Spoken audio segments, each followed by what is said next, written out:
Sinira mo na naman yung motor mo. Wala ka nang ginawa kung hindi sirain yung motor mo. Lagi na nagbabaklas yun. Wala ka nang ginawa kung hindi magbaklas sa motor mo. Puro sinisira mo na lang yung motor mo. Yo, good morning mga Yang True. Talaga namang good morning mga Yang True. Dahil alas 2 ng madaling araw magdi-delete fender tayo. DIY na naman to guys. And tahimik lang tayo kasi madaling araw na yan. Time check natin, time check. Ayan mga Yang True, talagang 1:34 AM na. Bigla nating naisipan mag-delete fender kasi may napanood ako. Sobrang basic lang pala nito. Ayan, dito sa part na yan mga Yang True, tatanggalin nyo lang yung bolts ng battery. 4 yan, tatanggalin nyo yan. Tapos pag tanggal nyo, isunod nyo to yung flarings natin dito. 4 din yan na pin na screw.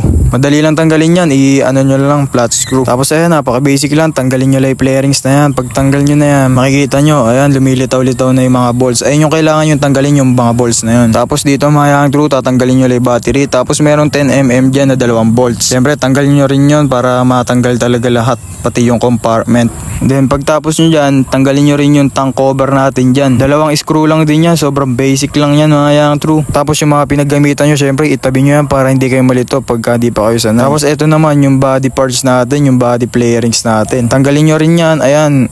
Sobrang basic lang din yan, screw lang din yan o 8mm.